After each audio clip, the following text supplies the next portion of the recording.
जय हिंद, नमस्कार। विशिष्ट शिक्षकों को वेतन अपडेट से एक बहुत बड़ी खबर निकलकर सामने आ रही है और बहुत बड़ा फैसला लिया गया है कि विशिष्ट शिक्षकों के वेतन से पहली सैलरी से एनपीएस नहीं कटने की खबर आ रही है। एनपीएस की कटौती नहीं होगी और विशिष्ट शिक्षकों को पहला वेतन जो है, पहले माह का वेतन जो है, उन्हें पूरा मिलेगा। क्या है यह खबर की सच्चाई, कहां से यह पत्र जारी किया गया है, इस खबर को हम पूरे विस्तार से देखते हैं। उससे पहले यदि आप हमारे चैनल पर नए हैं तो हमारे चैनल को सब्सक्राइब कीजिए। यदि आप हमें फेसबुक पर देख रहे हैं तो हमें फॉलो कीजिए।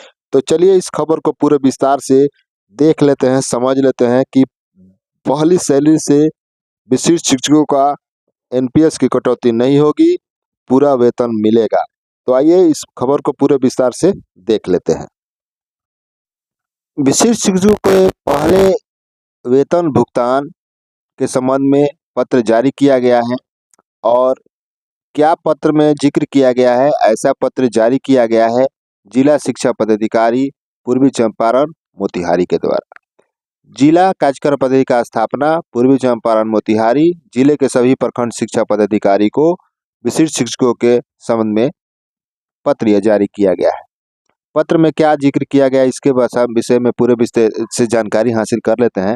विशिष्ट शिक्षकों उपरांत जनरेशन वेतन आदि के संबंध में पत्र जारी किया गया है और इसमें निदेशक का पत्रांक एवं दिनांक का जिक्र किया गया है।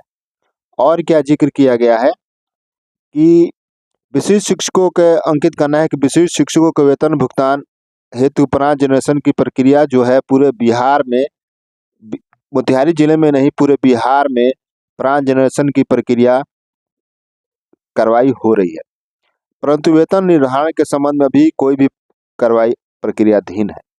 वित्तीय वर्ष की समाप्ति में कम समय शेष रह गया है, जिसके कारण निदेशक प्राथमिक शिक्षक बिहार पटना के द्वारा तत्काल विशिष्ट शिक्षकों बिहार विद्यालय विशिष्ट शिक्षण नियमावली 2023 में यथा निर्देशित मूल वेतन के आधार पर वेतन भुगतान प्रारंभ करने, वेतन निर्धारण की अनुवर्ती कार्रवाई हेतु बकाया राशि का भुगतान कालांतर में करने का निर्देश दिया गया है।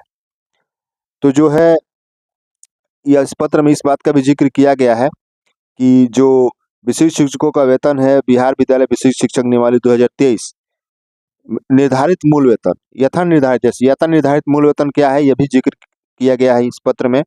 जैसे 1 से 5 के लिए 25,000 और 6 से 8 के लिए 28,000 और 9-10 के लिए 31,000 और 11-12 के लिए 32,000, यही यथा निर्धारित मूल वेतन है। इसी के आधार पर विशिष्ट शिक्षकों का वेतन भुगतान करना है, इसी मूल वेतन के आधार पर। और जो है प्रारंभिक करके वेतन भुगतान करना है और बाद में जो बकाया राशि है उसका जो भुगतान जो है कालांतर में किया जाएगा, इस पत्र में जिक्र किया गया है। तो इसके अनुसार वेतन भुगतान करने का आदेश जारी किया गया है और 3 दिनों के अंदर जमा करने का निर्देश किया गया है।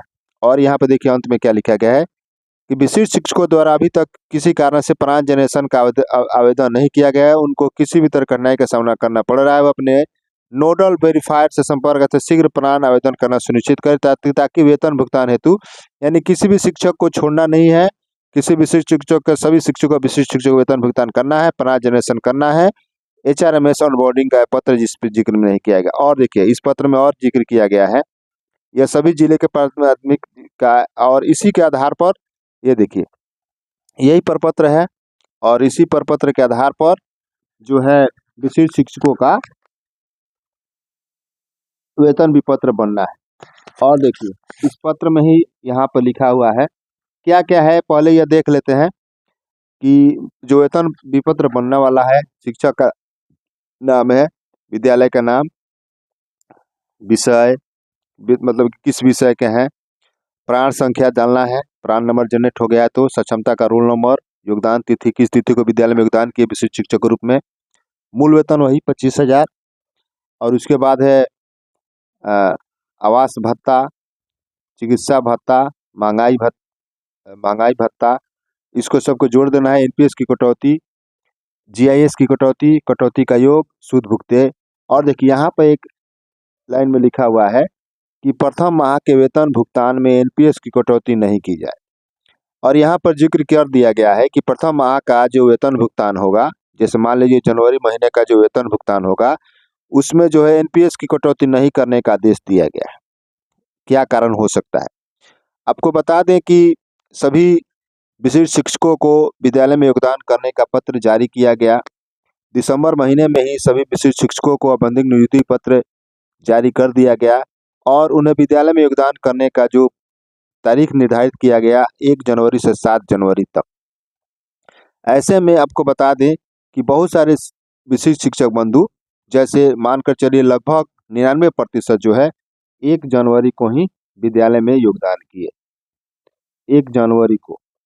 और उसके बाद 1% में ही 2 से 7 जनवरी के बीच में विशिष्ट शिक्षक बंधुओं ने विद्यालय में योगदान किया। तो यह कारण हो सकता है कि यहाँ जो मोतिहारी से जो पत्र जारी किया गया है कि प्रथम माह के वेतन भुगतान में एनपीएस की कटौती नहीं करने का जो पत्र जारी किया गया है, इसमें कि हो सकता है कि यही कारण हो सकता है कि जो 2 तारीख के बाद योगदान किए होंगे उनके संबंध में कुछ त्रुटियां आ रही हो, ऐसा हो सकता है। वेतन भुगतान जो है पूरी की पूरी मिलेगी, एनपीएस की कटौती नहीं होगी।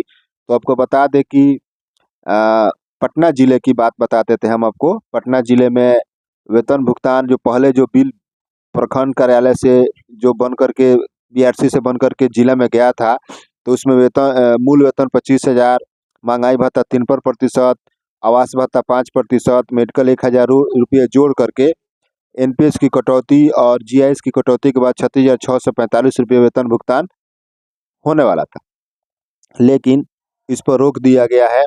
अब फिर दोबारा वेतन विपत्र बनाकर भेजने की मांग की गई है कि मूल वेतन 25,000, महंगाई भत्ता 50%, आवास भत्ता 4% और मेडिकल 1,000 रुपये, ऐसा बिल बना करके जमा करने का आदेश जारी किया गया है।